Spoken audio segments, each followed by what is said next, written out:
The next evening, Sarah found herself once again preparing for a grand event with limited resources. The main wedding ceremony was the biggest night, the actual Nika, followed by the formal reception. She had taken extra care with her appearance tonight, knowing that the entire wedding would be even more elaborate than the Mendi had been. She wore her cream-colored dress, a simple A-line design with three-quarter sleeves and a modest neckline. It was made of good quality fabric, and the cut was flattering, but it had no embellishments, no sparkle, no drama. She had styled her long dark hair in loose curls that cascaded over one shoulder, and she had spent extra time on her makeup, going for a natural but polished look. Her mother's gold jewelry completed the outfit, the same bangles and pendant from yesterday, plus small earrings. Looking in the mirror, Sarah gave herself a small pep talk. "You look fine. You look appropriate. You look respectable. That's enough." She refused to feel ashamed of her simplicity. Different didn't mean less than. When she arrived at the wedding hall, her breath was taken away all over again. If the Mendi had been impressive, this was on another level entirely. The massive ballroom had been transformed into a fairy tale setting. Thousands of white roses and orchids hung from the ceiling, creating a canopy of flowers. Crystal chandeliers cast soft light over everything. Round tables were dressed in white and gold, with elaborate centerpieces. A stage at the front was set up for the bride and groom, decorated like a throne room. Sarah estimated there were at least 400 guests present, maybe more. She recognized politicians, business tycoons, celebrities, and social elite. Everyone was dressed to impress. Women in heavily embroidered lehengas and gowns dripping with jewelry. Men in designer sherwanis and expensive suits. The display of wealth was almost overwhelming. She found her assigned seat at a table near the family section. As she sat down, she nodded politely at the other guests at her table, people she vaguely recognized from yesterday but didn't really know. They were already deep in conversation about vacations in Europe and investment properties, topics Sarah had no frame of reference for. The ceremony began with James entering, accompanied by his family and friends in a traditional Bharat procession. The energy was electric, with drums beating and people dancing. James looked happy and nervous, scanning the crowd, presumably looking for Emma. Behind him, Sarah spotted Adrian Khan again, walking with the groom's party. Tonight, he was in a perfectly tailored black sherwani that probably cost more than her entire wardrobe combined. He looked devastatingly handsome. Then Emma made her entrance, and Sarah forgot about everything else. Her sister looked like a dream in a traditional red and gold bridal outfit, her face covered with an elaborately decorated veil, her hands and feet adorned with intricate mendi. Tears sprang to Sarah's eyes as she watched Emma walk toward the stage. Their parents should have been here to see this. Their father should have been the one to give Emma away. As if reading her thoughts, Emma caught her eye through the crowd and gave her a small, meaningful look. Sarah smiled through her tears and nodded, trying to convey everything she felt: pride, love, happiness, and yes, a touch of sadness for what they had lost. The Nika ceremony was beautiful and emotional. Sarah cried quietly through the whole thing, happy tears for her sister, but also bittersweet ones for the absence of their parents. She noticed other people crying too, aunts and family friends who remembered their parents, who understood the poignancy of this moment. After the Nika was complete and Emma and James were officially married, the reception portion of the evening began. Dinner was announced, an elaborate buffet with probably 15 different dishes, ranging from traditional Pakistani cuisine to international options. Sarah joined the line, feeling slightly out of place among the glamorous guests. True to his word, Adrian called Sarah the next afternoon. She had just finished grading some papers when her phone rang with an unknown number. Her heart skipped when she heard his voice. "Sarah? It's Adrian. I hope I'm not calling at a bad time." "No, not at all," she said, trying to keep her voice steady despite her racing pulse. "I was just doing some work." "On a Sunday? You teachers really are dedicated," he said warmly. "I was wondering if you'd like to meet for coffee this afternoon.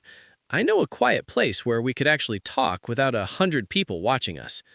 Sarah hesitated for only a moment. "I'd like that. What time?" They agreed to meet at 4 p.m. at a small cafe in Clifton that Adrian said was one of his favorite spots. Sarah spent an embarrassing amount of time choosing her outfit, finally settling on a simple but nice blue sundress and sandals. She did her makeup carefully and left her hair in natural waves. Looking in the mirror, she gave herself another pep talk. Just be yourself. If he likes you, great. If not, at least you'll have a nice memory. The cafe Adrian had chosen was indeed quiet and understated, a far cry from the trendy, Instagram-worthy spots that were popular in Karachi. It had comfortable seating, soft music, and the smell of fresh coffee. Adrian was already there when she arrived, standing up to greet her with a warm smile. He had dressed casually too, jeans and a simple white button-down shirt, but somehow he still looked expensive and polished. Some things money couldn't hide, Sarah thought with amusement. "You found it okay?" he asked as they sat down. "Yes, it's lovely. How did you discover this place?" "I stumbled upon it a few years ago when I was trying to escape a particularly boring networking event. I've been coming here ever since when I need to think or just get away from my usual world," he explained. They ordered, cappuccino for her, black coffee for him, and settled into easy conversation. It was remarkable how natural it felt, how the awkwardness that should have been there simply wasn't. They talked about everything and nothing. Books they loved, movies that had moved them, travel dreams, childhood memories. Sarah learned that despite his wealth, Adrian's childhood hadn't been easy. His father had built Khan Industries from nothing, working himself nearly to death in the process. Adrian had been groomed from childhood to take over the business, his every move dictated by family expectations and legacy. He had gone to the best schools, earned multiple degrees from prestigious universities, done everything right according to his father's plan. "But somewhere in all that success, I lost sight of what I actually wanted," he admitted. "I'm good at business, and I do find certain aspects fulfilling, but sometimes I wonder who I would have been if I had the freedom to choose differently." "Do you resent your father?" Sarah asked gently. "No," Adrian said thoughtfully.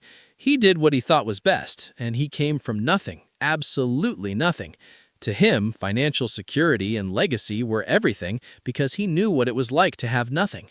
I understand that, but understanding it doesn't mean I don't sometimes feel trapped by it."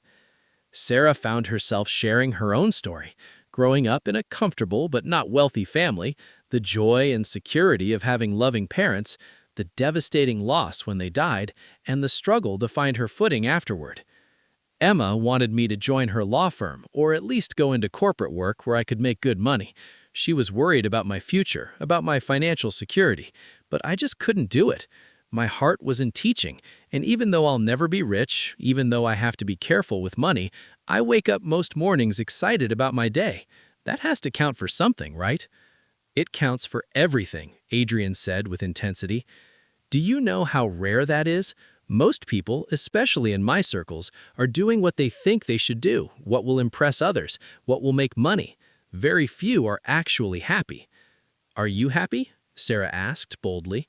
He was quiet for a moment, considering. "I wasn't. For a long time, I wasn't. I was successful, accomplished, respected, but not happy. Lately, though," he paused, looking directly at her with those intense eyes. "Lately, I've been thinking about what happiness might look like, and I think it might involve more authentic connections, more meaningful conversations, more people like you." Sarah felt her cheeks heat. "You barely know me." "I'd like to change that," he said simply. "Tell me more. Tell me about your students, your best friend, your favorite books, your secret dreams. Tell me everything." And she did. For the next 3 hours, they talked and talked, ordering more coffee and eventually some pastries. Sarah told him about little Aisha in her class, who was struggling with reading but refused to give up, about her best friend Lena, who was a nurse and her partner in crime, about her love of Jane Austen novels and her secret fondness for cheesy romantic comedies. Adrian shared stories too, about his younger sister who was rebelling against family expectations by pursuing art instead of business, about his secret love of cooking that none of his business associates knew about how he sometimes went to the cinema alone just to feel anonymous and normal for a few hours. "I have a confession," Adrian said at one point. "I noticed you at the Mendy before we were even introduced." "You did?" Sarah was surprised. Yes, I was helping Emma, adjusting her dress or something, and you had this look on your face, pure love and care for your sister. And I thought, there's someone who knows what matters. Everyone else was posing for photos and worrying about how they looked, but you were just focused on making sure Emma was comfortable and happy. It was refreshing. I didn't think anyone would notice me in my plain outfit, Sarah admitted. Adrian reached across the table and took her hand, his touch sending sparks through her. Sarah, I need you to understand something. The fact that you weren't trying to get noticed is exactly what made you noticeable to me.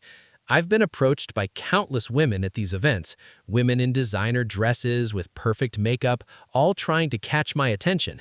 And not one of them interested me because I knew they were interested in Adrian Khan, the millionaire, the eligible bachelor, the business connection. But you didn't even know who I was at first, did you? I knew you were James's best man, Sarah said. I didn't know about the rest until someone told me. Exactly. You saw me as just a person, and when we talked at the wedding, you didn't ask me for anything, didn't try to impress me, didn't drop hints about knowing people or wanting introductions. You just talked to me like a normal person. Do you know how rare that is in my life? Sarah felt tears prick her eyes. I'm not trying to play games or use some strategy. This is just who I am. I know, he said softly. That's the point. By the time they left the cafe, the sun was setting and they had been there for hours. Adrian walked her to her car, neither of them wanting the afternoon to end. Can I see you again? He asked. Maybe dinner this week? I'd like that, Sarah said, smiling. But I should warn you, though, Adrian said with a playful smile. If we keep seeing each other, eventually you're going to have to meet my family and deal with my world. It can be intense. Well, you might have to meet my fifth graders, Sarah countered. They can be pretty intense too, and they have no filter. They'll definitely ask you embarrassing questions. Adrian laughed. I'd actually love that. When can I meet them? You're serious? Sarah was touched by his genuine interest. Completely. I want to see you in your element, doing what you love. I want to understand your world. As Sarah drove home that evening, she felt like she was floating. She called Emma immediately. He wants to see me again, she burst out as soon as Emma answered. Of course he does, Emma laughed. Sarah, I told you. When are you seeing him? Later this week for dinner. Emma, what if this is real? What if he really likes me? Oh, honey, there's no what if about it. That man is completely taken with you. The question is, how do you feel about him? Sarah thought about it. I think I'm falling for him, which terrifies me because we're so different, and I don't know if I can fit into his world. And stop, Emma interrupted. You're not trying to fit into his world. If he's smart, and we know he is, he's going to appreciate your world and want to be part of it. Just take it one day at a time, okay? Sarah agreed, but as she lay in bed that night, she couldn't stop thinking about all the complications that could arise. She had Googled Adrian Khan, something she probably should have done earlier, and the search results were overwhelming. Articles about his business deals, photos from society events, gossip columns speculating about his dating life, mentions of his family's wealth and influence. He had dated before, models, actresses, celebrities, all women who moved in his world. What could someone like that possibly see in her long term? The novelty would wear off eventually, wouldn't it? She would be expected to attend events where she didn't fit in, to socialize with people who looked down on her, to give up the simplicity she valued. Could she really do that? But then she remembered the way he had looked at her in the cafe, the genuine interest in his questions, the vulnerability when he shared his own struggles. Maybe Emma was right. Maybe she needed to just take it one day at a time and see where this went. What Sarah didn't know was that Adrian was having similar thoughts in his own penthouse apartment across town. He was staring out at the Karachi skyline, thinking about the afternoon and about Sarah. His business partner and friend, Rashid, had called earlier, asking about some deal, but Adrian had barely paid attention. You seem distracted, Rashid noted. Everything okay? I met someone, Adrian admitted. At the wedding? Let me guess, some society girl your mother would approve of? Quite the opposite, actually. She's a teacher, Emma's sister, and she's different. Different how? Different in every way that matters, Adrian said. Now, alone with his thoughts, Adrian knew he was in trouble. He had dated plenty of women before, beautiful, successful, impressive women, but none of them had made him feel the way. 2 weeks later, Sarah found herself standing outside Adrian's family mansion, trying to control her nervousness. They had seen each other several times since the wedding. Dinners, movies, long walks, countless phone conversations. Every meeting had only deepened her feelings for him, and she hoped his feelings for her. But tonight was different. Tonight, she was meeting his family, his mother, his father, and his younger sister, Zainab. Adrian had warned her that his mother could be a bit traditional, and that his father was very focused on business and legacy. He had assured her that she would be fine, that they would love her once they got to know her, but Sarah wasn't so sure. She had agonized over what to wear. Her limited wardrobe seemed even more inadequate for dinner at a mansion with a millionaire family. Finally, she had chosen a simple but elegant navy blue dress, one she had bought on sale specifically for parent-teacher conferences because it made her look professional. She paired it with her mother's pearl earrings and wore minimal makeup. If they were going to judge her for not being fancy enough, there wasn't much she could do about it anyway. Adrian had offered to send his driver to pick her up, but she had refused, preferring to drive her old Honda Civic there herself. She needed the time alone to prepare herself mentally, and she needed to maintain some independence. As she pulled up to the massive gates and gave her name to the security guard, she felt like she was entering another world, which she supposed she was. The driveway alone was longer than her entire street. The mansion was stunning, a modern architectural masterpiece with floor-to-ceiling windows, perfectly manicured gardens with fountains, and probably more square footage than her entire apartment building. Her car looked comically out of place among the Mercedes, BMWs, and even what looked like a Bentley parked near the house. Adrian must have been watching for her because he came out before she even reached the door. He looked relieved to see her and immediately took her hand. "You look beautiful," he said, kissing her cheek, "and you look terrified. Please don't be. Remember, they're just people." "People with 3 Benzes and a mansion," Sarah muttered. Adrian laughed. "Fair point, but I promise, underneath all that, they're just family. They can be annoying and overbearing just like any family. The money doesn't change that." He led her inside, and Sarah tried not to gawk at the interior. Marble floors, crystal chandeliers, artwork that looked like it belonged in museums, and a staircase that swept dramatically up to the second floor. Everything was beautiful and expensive, and just a little bit intimidating. They entered a formal sitting room where Adrian's family was waiting. His mother, Rahila Khan, was an elegant woman in her 60s, dressed in a designer shalwar kameez with perfectly styled hair and enough jewelry to stock a small store. His father, Jamil Khan, was a distinguished-looking man in an expensive suit, even at home, reading something on his tablet. And his sister, Zainab, was a pretty girl in her early 20s, with bright eyes and an appraising look. "Mother, father, Zainab, this is Sarah," Adrian introduced her, his hands supportive on her lower back. "Hello, it's very nice to meet you all," Sarah said, managing to keep her voice steady.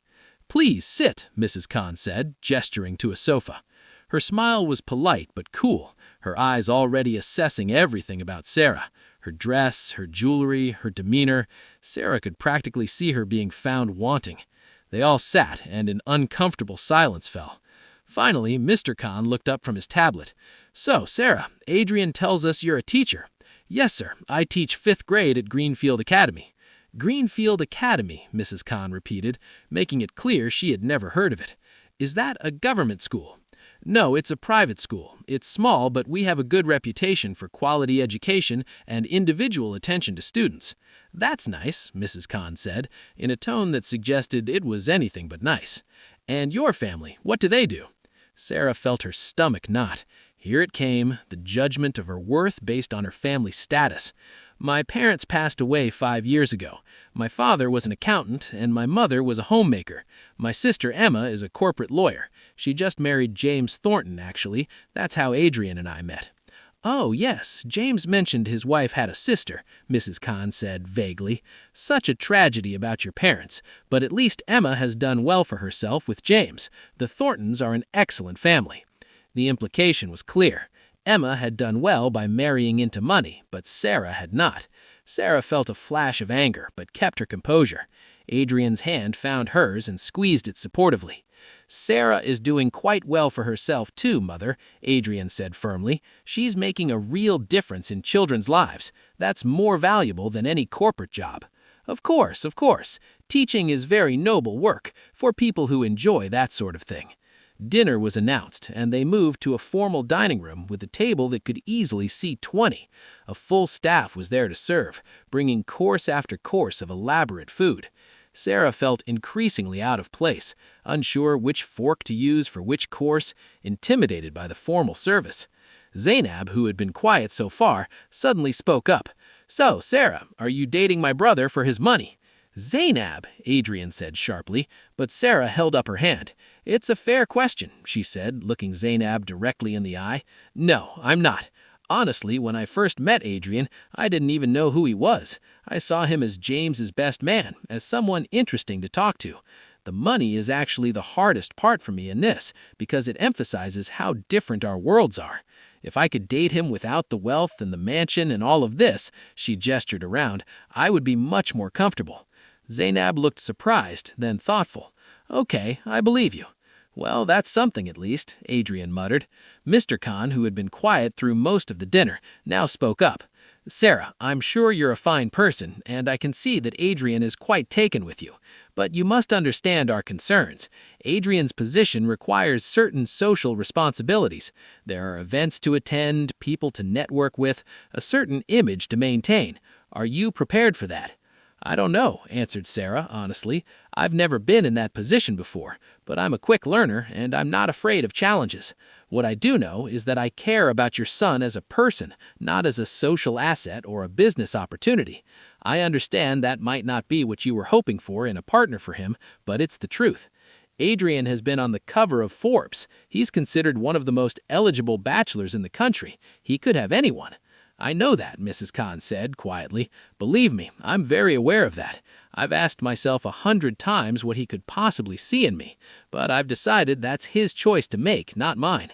And if he's choosing to spend his time with me, I'm going to trust that he has his reasons, even if I don't fully understand them." There was a long silence.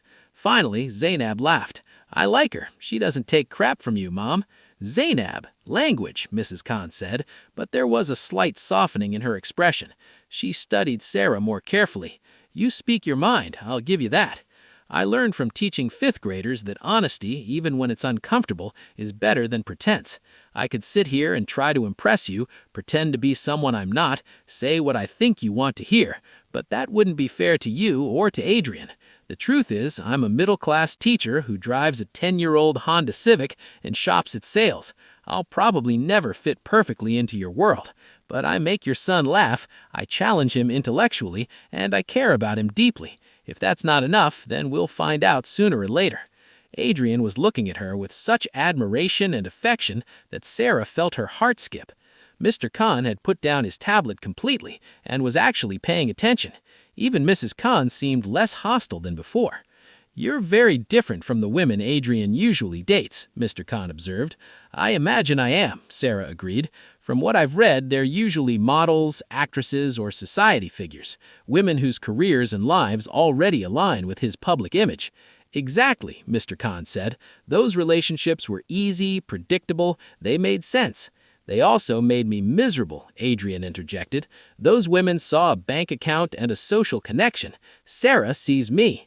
That might not make sense to you, but it makes perfect sense to me." The rest of the dinner continued with less tension.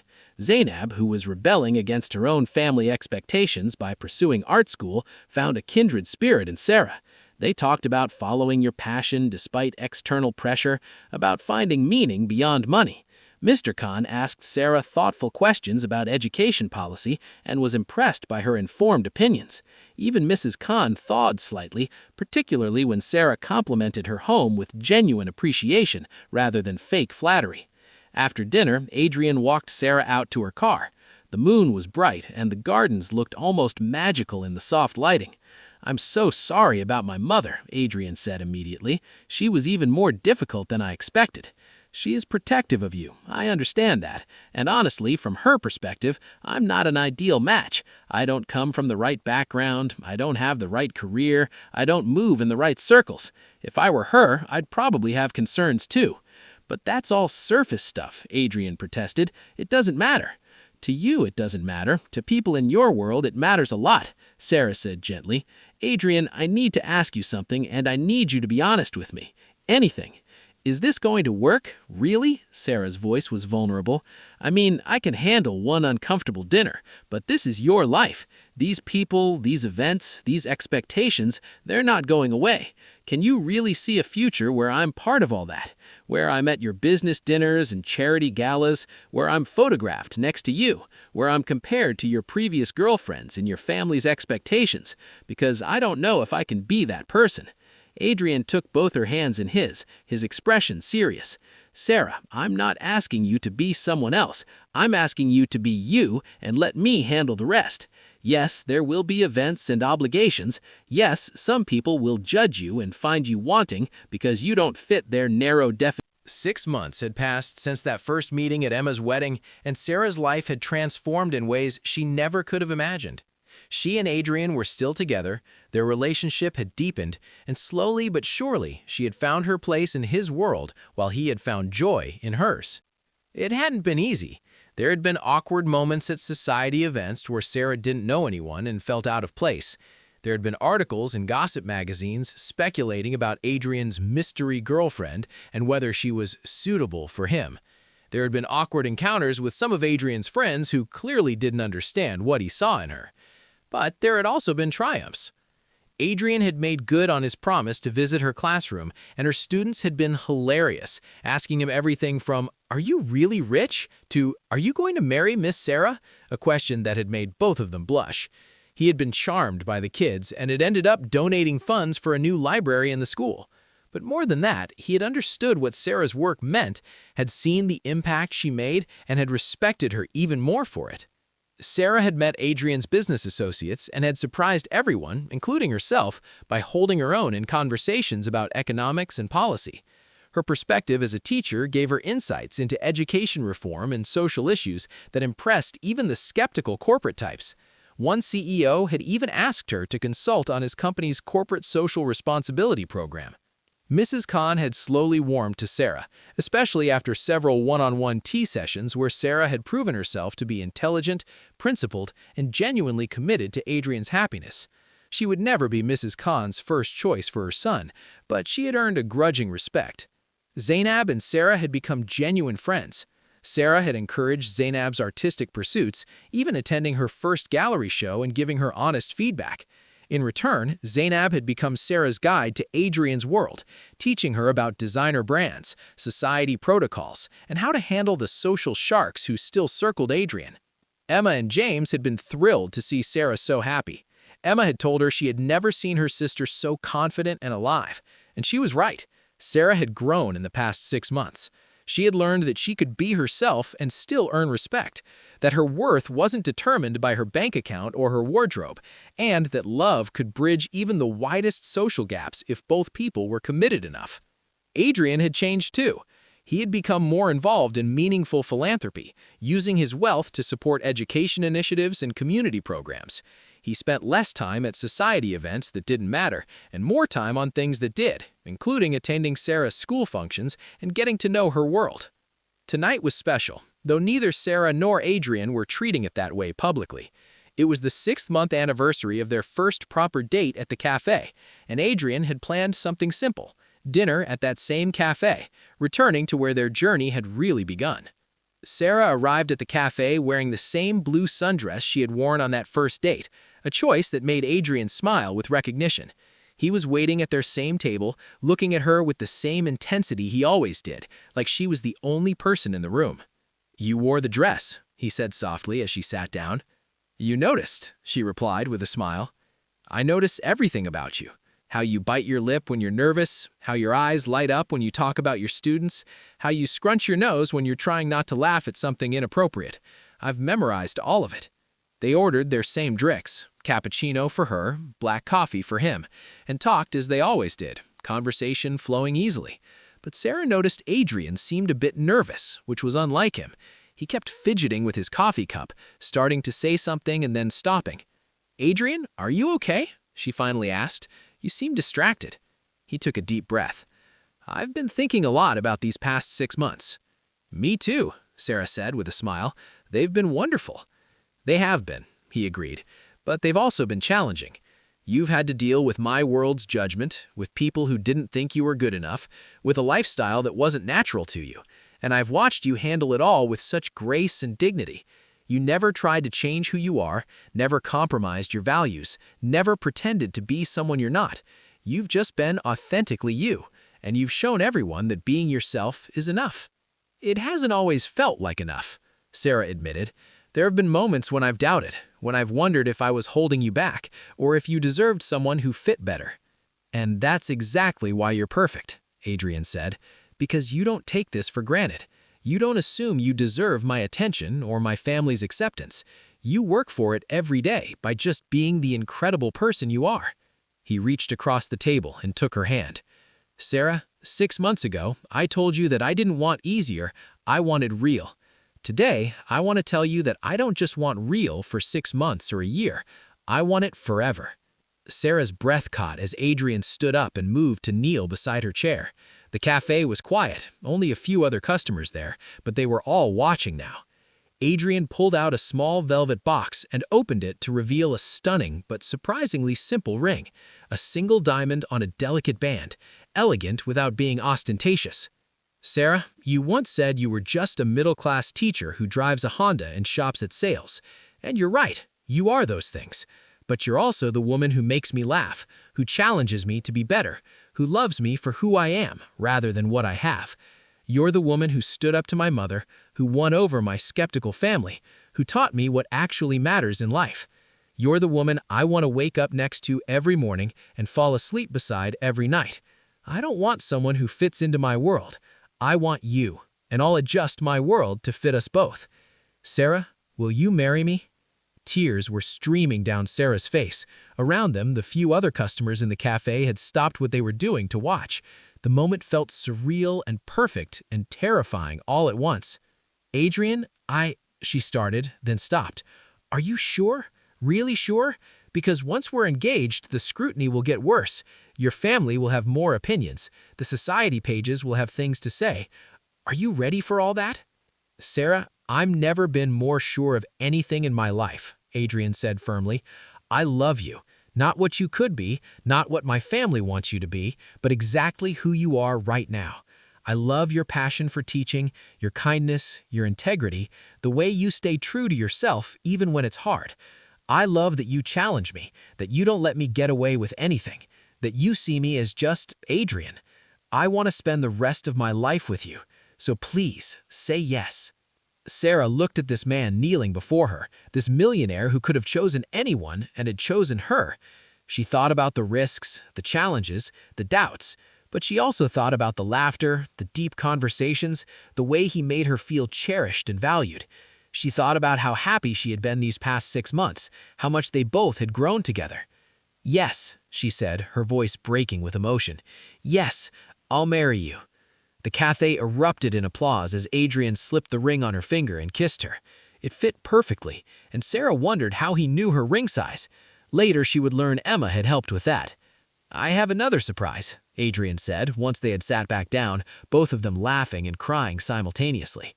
"I've been working with Rashid on a new initiative. We're starting a foundation focused on education, improving teacher salaries, funding school programs, providing resources to underprivileged schools, and I want you to run it." Sarah stared in shock. "What? Adrian, I'm not qualified to run a foundation." "You're perfectly qualified. You know education from the inside, you understand what teachers and students need, and you have the passion to make it work. We'll hire experts to help with the business and legal side, but the vision and direction will be yours. You once said that teaching is about helping kids believe they can change the world. Well, imagine how many more kids you could help if you had resources behind you. You could still teach part-time if you want, but this would allow you to make an impact on a much larger scale." "I don't know what to say," Sarah whispered, overwhelmed. "Say you'll think about it," Adrian urged. We don't have to decide everything tonight, but I want you to know that marrying me doesn't mean giving up your passions or your values. It means we combine our strengths, your knowledge and compassion, with my resources and connections to do something meaningful together." They stayed at the cafe for hours more, talking about their future, making plans, dreaming about possibilities. Adrian told her about his idea for their wedding, something simple and meaningful, not a massive society spectacle. Sarah told him she wanted her students to be involved somehow, maybe as flower kids or reading something at the ceremony. "What will your mother say about all this?" Sarah asked at one point. "She'll adjust," Adrian said confidently. "She's already adjusting. Last week, she asked me if you would help her select a charity to support. She specifically wanted your input on education initiatives. That's huge for her." When they finally left the cafe, they drove to Sarah's apartment where Emma and James were waiting. Adrian had told them to be there, knowing Sarah would want to celebrate with her sister. Emma screamed with joy when she saw the ring, hugging Sarah so tight she could barely breathe. "I told you," Emma kept saying. "I told you from the first night that he was crazy about you." They celebrated late into the night, sharing stories and laughter. At one point, Emma pulled Sarah aside. "Are you happy? Really, truly happy? Because you know I support you no matter what, but I need to know this is what you want." "I'm terrified," Sarah admitted. "There's so much that could go wrong, so many challenges ahead. But yes, I'm happy. Emma, he sees me, really sees me, and he loves me not despite my simplicity, but because of it. He doesn't want to change me, he wants to build a life with me. How could I say no to that?" "Then I'm happy for you," Emma said, hugging her again. "You deserve this, Sarah. You deserve someone who values you for exactly who you are." Later that night, after Emma and James had left and Adrian had reluctantly gone home, he wanted to stay, but Sarah insisted they do things properly. Sarah sat alone in her small apartment looking at the ring on her finger. It sparkled in the lamplight, beautiful and delicate, and somehow perfect her. 6 months ago, Sarah stood in front of her small closet, staring at the limited options hanging before her. Her sister Emma's wedding was tomorrow, and while she was genuinely happy for her, the reality of her own financial situation made the celebration bittersweet. Emma was marrying James Thornton, a successful investment banker from one of Karachi's wealthiest families. The wedding was going to be the event of the season, a 3-day extravaganza at a luxury hotel with hundreds of guests, elaborate decorations, and probably more money spent on flowers alone than Sarah made in 6 months. Sarah worked as a primary school teacher at a modest private school.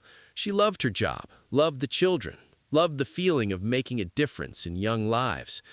But the salary was nothing compared to what Emma made as a corporate lawyer, or what James made in his financial firm. Sarah had chosen teaching because it was her passion, not because it would make her wealthy. She had always been the practical, grounded sister, while Emma had been the ambitious, career-focused one.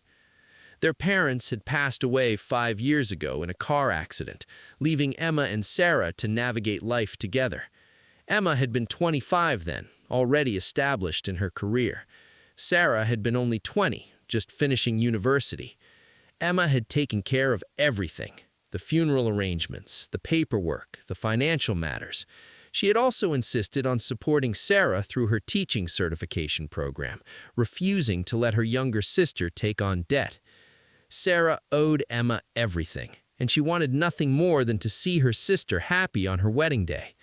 But the reality was stark.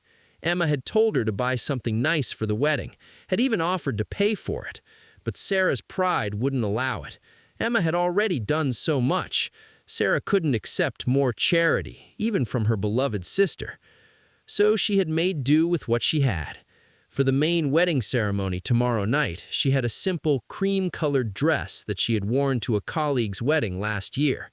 It was modest, elegant in its simplicity, but nothing compared to what the other guests would be wearing. For the Mendi function tonight, she had an old cotton kurta in pale yellow, comfortable but decidedly plain. No heavy embroidery, no sparkling embellishments, no designer label. She had overheard some of Emma's friends talking last week when they had come over for a bridal shower.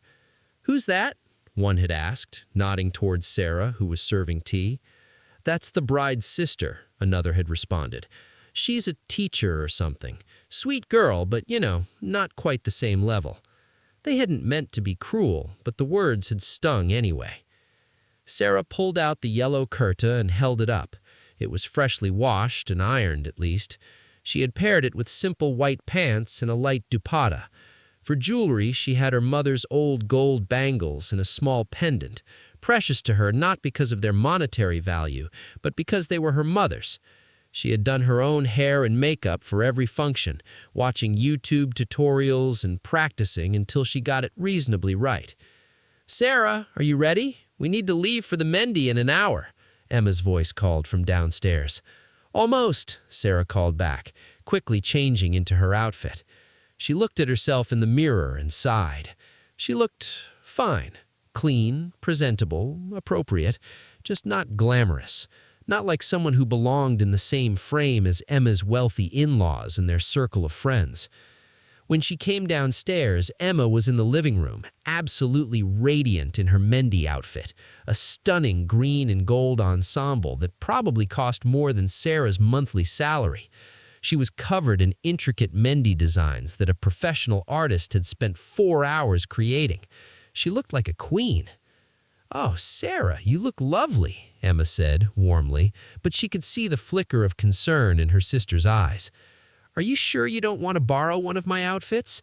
I have that peach one that would look beautiful on you." "I'm fine, Emma," Sarah gently interrupted. "This is your wedding. You're the one who should shine, not me. I'm just happy to be here, supporting you." Emma's eyes softened with emotion. "You're not just anything, Sarah. You're my sister, my family, the most important person in my life. I want you to feel special too." "I do feel special," Sarah assured her, taking Emma's hands carefully to avoid smudging the Mendy.